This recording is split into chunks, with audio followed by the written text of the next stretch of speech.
That makes sense. All right, let's get going. You guys ready? We got a lot of people here. So let's talk sourdough. We're going to go through the process of making a sourdough. Does anybody already use a sourdough or have a sourdough at home? Can you raise your hand? How many hands do we get raised, do you think? A lot. Anybody? Is anybody raising their hands? Yes. Yes. A lot? Good amount? Yeah. Half?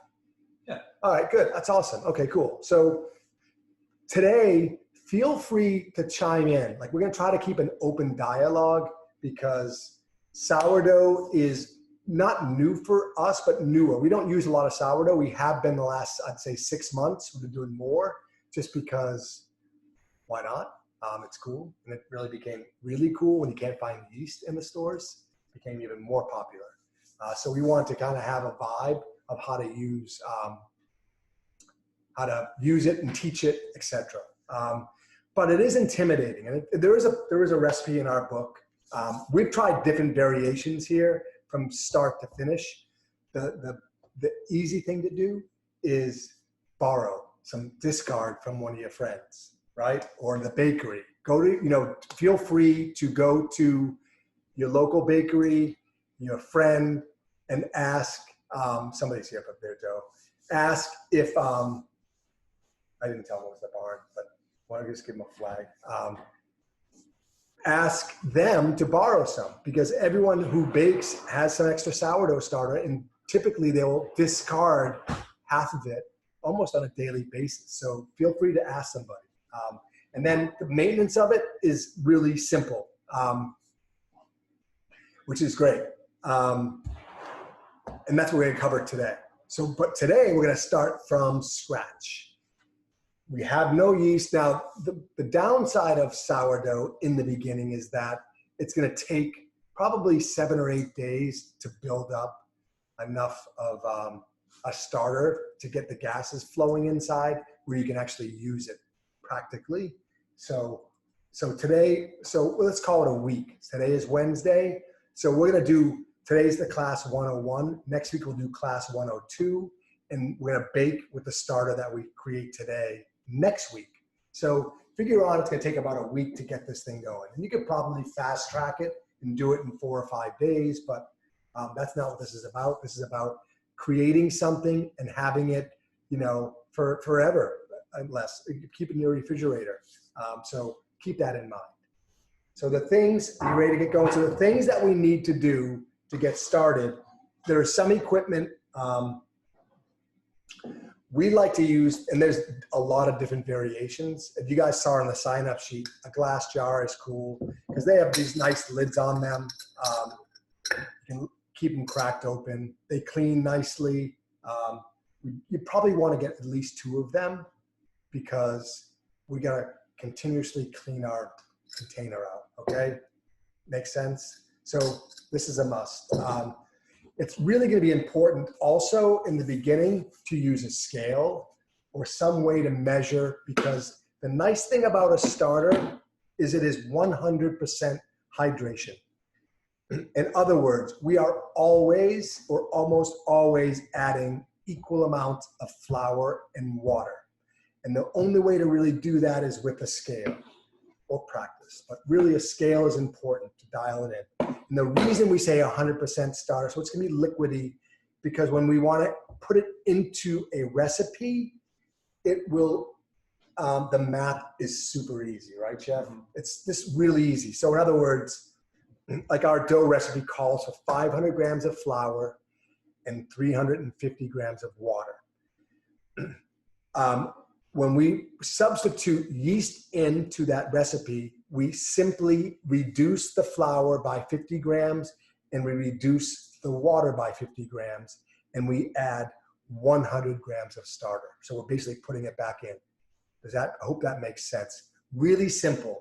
And that's the same formula, and we'll get more into that next week, that we're going to use for our starter going forward in all of our recipes.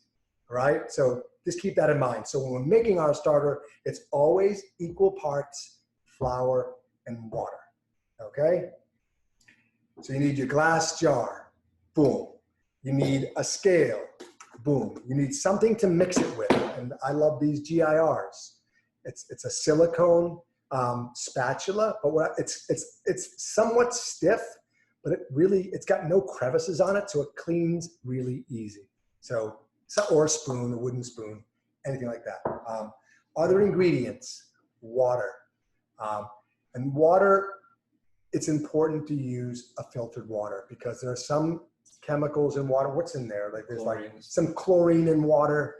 So if you're filtering it, chances are it's going to be cleaner than tap water. So we like to use filtered water. Okay. All right.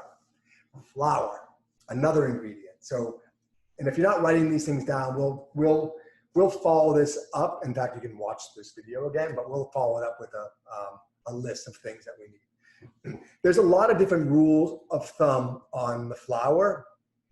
In the beginning, you want to find a flour that's rich in nutrients. And so you'll see a lot of recipes call for like a rye flour. It just has a lot of micronutrients in that help this thing get started.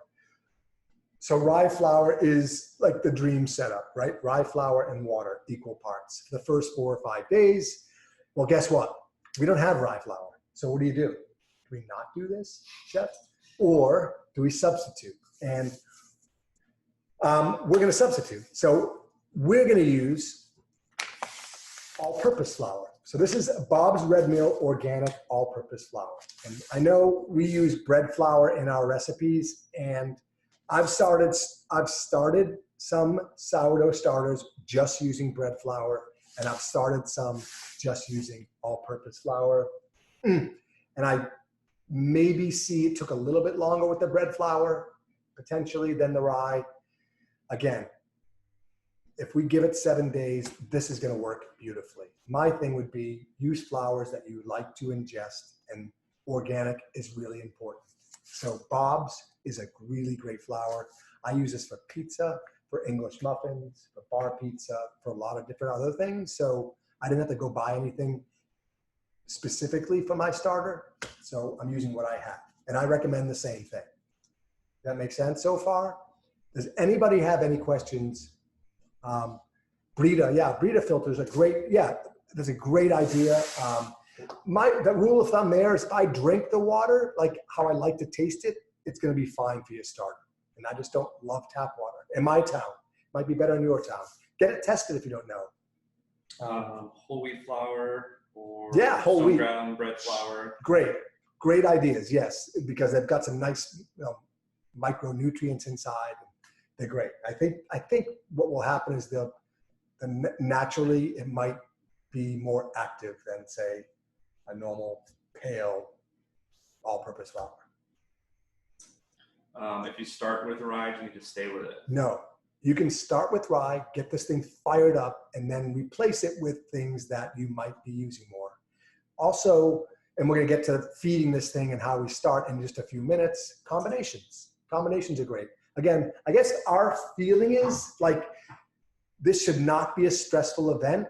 This is really like going back to like 3rd grade where we're just measuring equal amounts flour and water. And that's really that basic. Super simple. I actually, in my home here, I've got, because of this COVID thing, if you walk around my yard behind the house and the barn 10 times, it's a mile. So we figured out the loop, right? So yesterday I was walking with my starter, mixing it in my hands as I'm doing laps, just to get some of that microbiome that's outside naturally into my starter. I mean, that's it. And did it work? Who the heck knows? I don't even know. But it makes sense, right? Because I know as adults and people, we want to be outside playing outside in the fresh air. So why not have my starter outside for a few minutes a day? What's that going to harm? I just look a little strange carrying a bucket in my thing, just kind of twirling it around. I guess the point is yeah, it's science, but 2, get outside, get some sun, get some fresh air. And that's all we're doing. Okay? Does that make sense? Can you clarify that you don't need about if you start with rye or start with a whole wheat, you can go to a white all-purpose later. Yep, or something like totally. Yep. Just so in other words, if you want to start with rye, so do rye for the first 4 or 5 days, and then gradually, maybe the 5th day, you add half rye and half all-purpose, right? Just change it up. Because the proof is going to be in the pudding. If your starter is going to be active, you're going to know right away if it's working or not, right? So, and if it's not, then next week we might have some more questions, right? In class 102. So I would urge you guys to all start this today if you can. And next week will be we'll have a different story. We'll have some different questions, some different activities going on, and let's see where this thing takes us. Because again, the test is going to be all week. So if you have rye, start with it. If you don't have rye, use all-purpose. If you only have bread flour, start with bread flour. Okay. It's not going to, like bubbling, it's not going to be like liquid magma.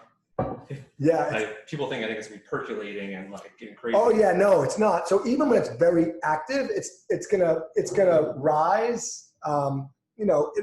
It might double after a feed. It might double. So be conscientious of how big your jar is and how much starter you have. Yes, be conscientious, because if you feed it before you go to bed for some reason, and it's like up to here, chances are it's going to blow that lid off, right? So be careful. But generally speaking, if it's only half full, when it starts to percolate, it's only going to go up to the top.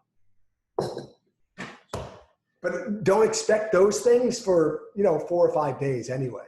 Okay. So you guys want to get going? Let's start this thing. Let's start the starter. Hey, we should get a T-shirt made. Start the starter. Right. That's what today is. Today's 101. We have all-purpose flour, so that's what we're using. So I'm going to take a jar. Okay. And here I'm going to zero out my scale. I don't know if you guys I'm going to see this. Zero out my scale. And I'm going to put my jar on it. There's a button called tare on it, or you can just start with it on the scale too. But there's a button called TARE. Once you place something on top, I hit that, and it essentially it zeroes out. The scale thinks there's nothing on top. So now as I add things in, it will start telling me what my weight is. And now because we're going to do this for 4 or 5 days, I am going to start, because for the first 3 or 4 days, we're not going to remove anything. We're only going to add. So I'm going to start with a micro amount. And that is going to be, from me, 30 grams of flour. And then I'm going to add 30 grams of water. You got 30s. In fact, I was going to use number 33. Because you know why? Larry Bird? Larry Bird. Nice. Larry Bird is number 33, so let's do it. Larry Bird starter today. Nice. My favorite athlete of all time. Kind of funny that the starting 5 have 5 different starters. No, yeah, that's a good idea.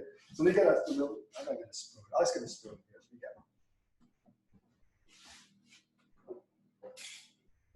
I need a spoon. So 33 is not a lot, right? So I'm going to take my spoon. Just put it into my bowl here. See what that is. 26. Hope I can do Larry proud here, by the way. 30, 32 and a half, 33. Boom. Larry Bird. So Larry Bird sauce. So I got the flour in there, and now the water has already been filtered.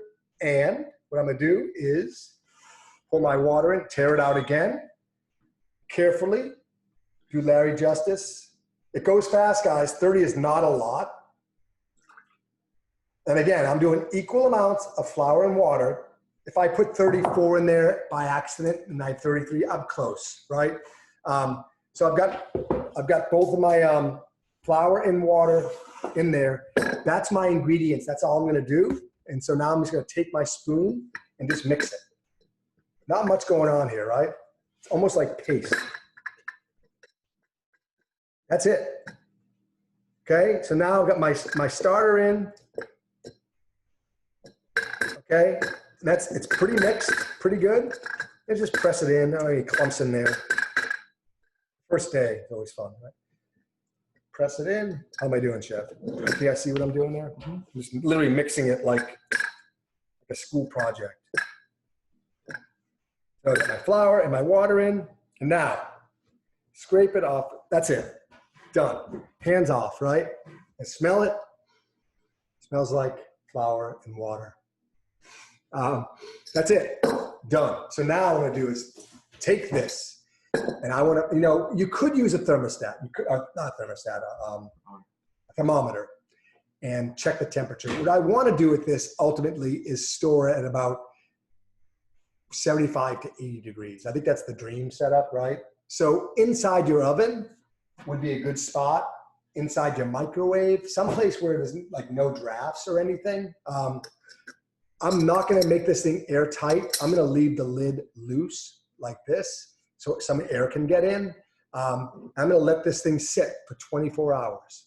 And when I say 24 hours, it is 11:30 right now.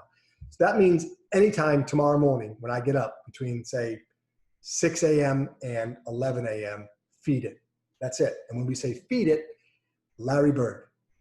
We're gonna put 33 grams of yeast in, of flour and 33 grams of water. And we're gonna mix it again. And nothing's gonna happen today or tomorrow or the next day. Continue doing that same formula for 4 or 5 days, okay? It's gonna start to build up a little bit more, okay?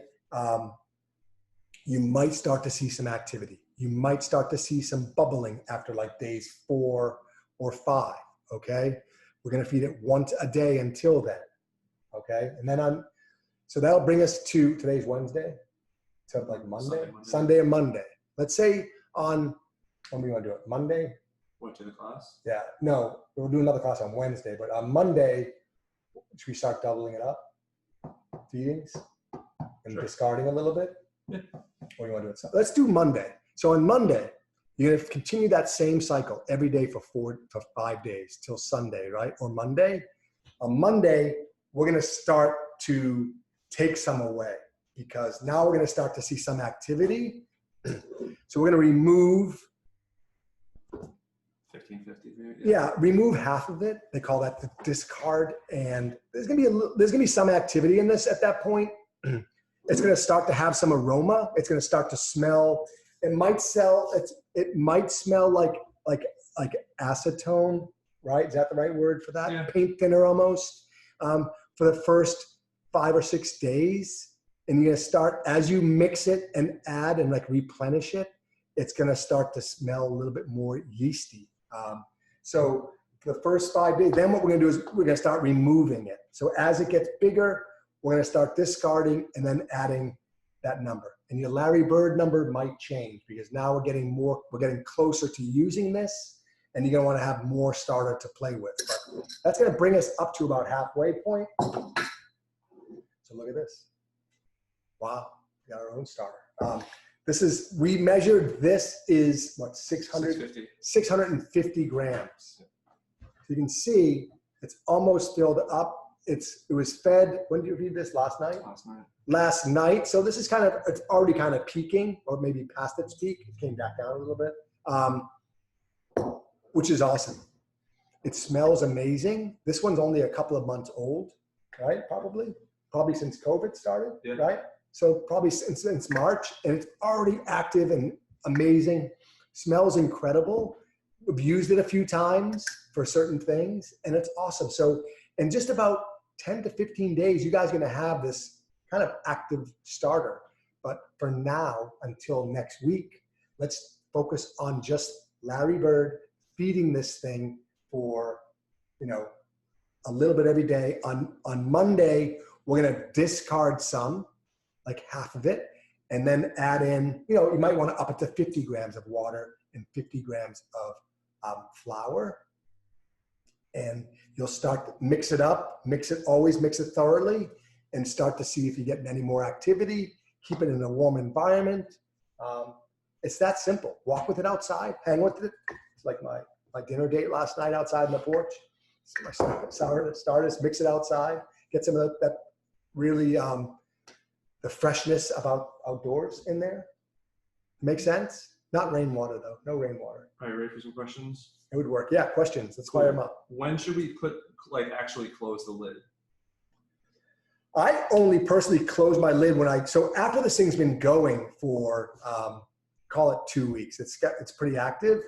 At that point, we can be a little bit more hands off. In other words, I might close this lid and now I can put it in the fridge and store it in the fridge, which it's going to be more hands off, meaning I'm not going to feed that every day anymore. I'm going to feed it probably once or twice a week, because it can sit dormant.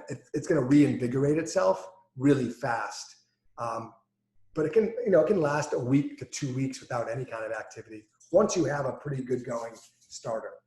So I hope that helps. So in other words, if it's out of the refrigerator, it's loose. If it goes in the refrigerator, we lock it down. Can you do an inside look at that? Yes. That's the inside look. It looks like paste, simple. Yeah. And then if you Almost look Play-Doh consistency. almost like Play-Doh. And then if you look at this one, it's gonna be harder. Let me go like this.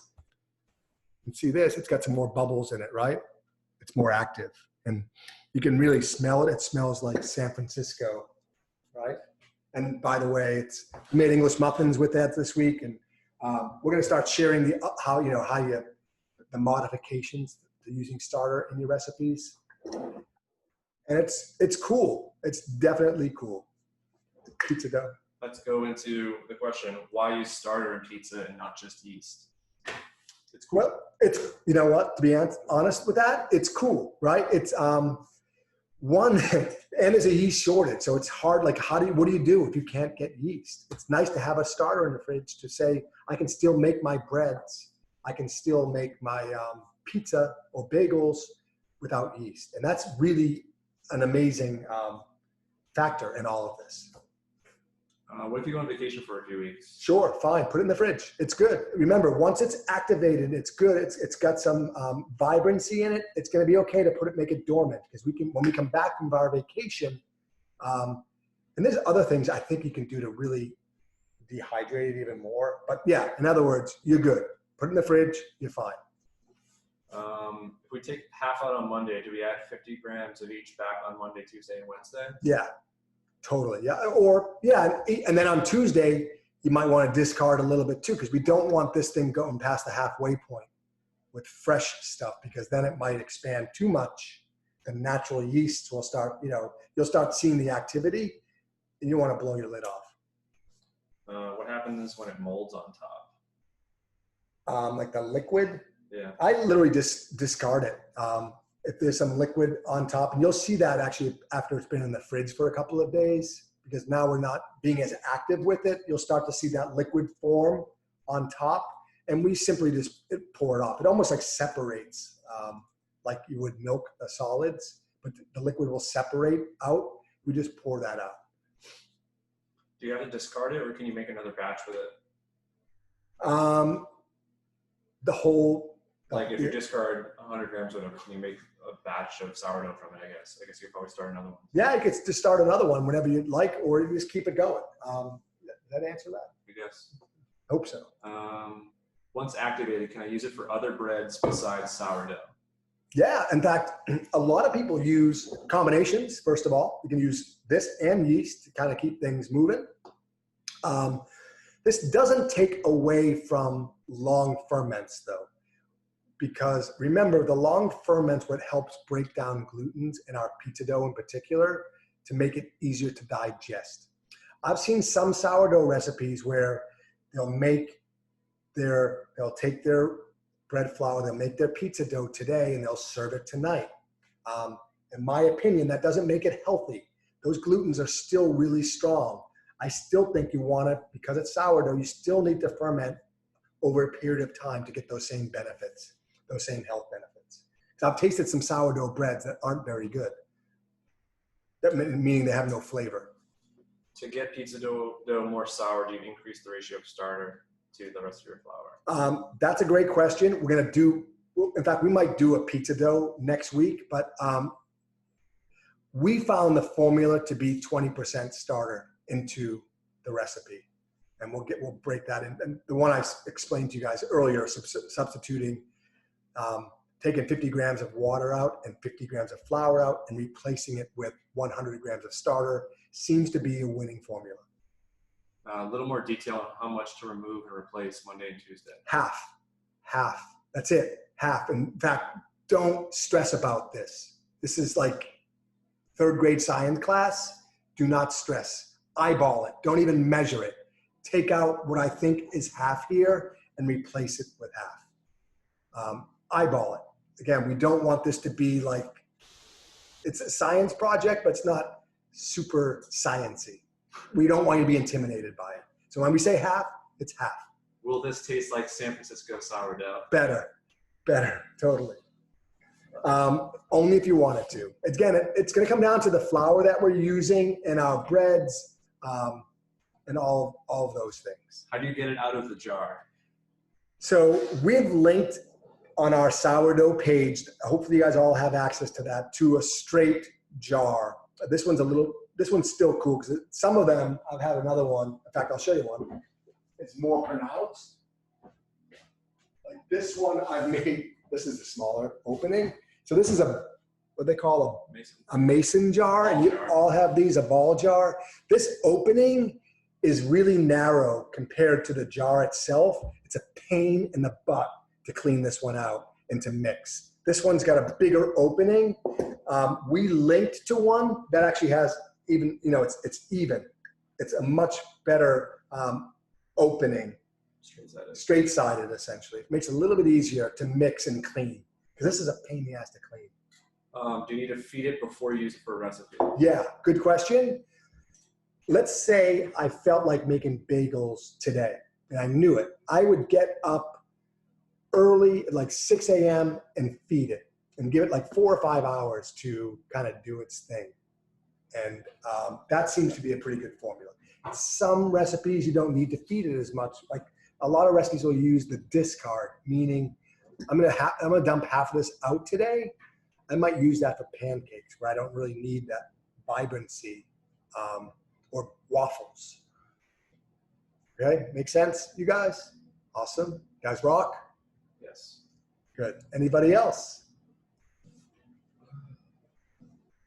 Are you guys pumped about this? Are you excited about this? It's really going to be fun. And I tell you, it's going to change your game again because the recipes we're going to do following up with this class are going to be a lot of sourdough centric. And we'll have the equivalent of using yeast too, but it's going to be a lot of fun. And there's a cool factor to using sourdough.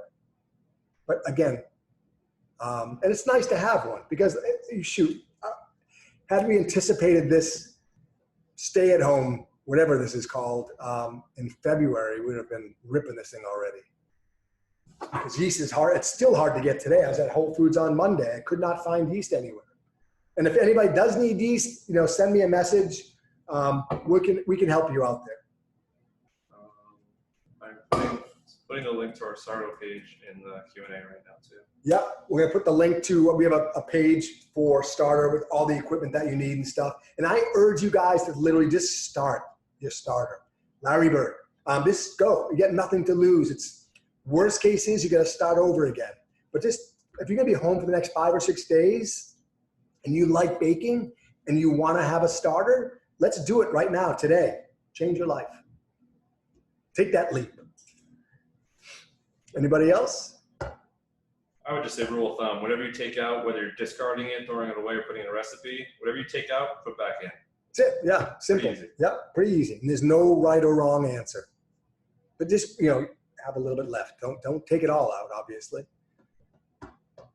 Yes, nice job, Paige. Can't wait now. So hopefully all you guys, if you're here this week, come back next week and we'll have another one of these classes. We might add one element to, we might add a recipe in just for fun, maybe a pizza dough or a bread dough using the starter. So get it going. And then next week we will be having a breakthrough, having our first sourdough starter recipe. Unbelievable. Awesome. Anybody? Yes, this will go up on YouTube later. We're going to post this to YouTube. We'll probably throw it up on Facebook as well. If you guys have any questions, please just info@Baking Steel or follow up on Facebook or even Instagram. Let us know. In fact, I want to take a picture of this for you guys because it's cool that we're doing our starter class. Anybody else have any questions? Please follow up with us. I hope you guys will give this a shot. It's going to be really fun. Awesome, guys. Thank you. Be great. We'll see you next week.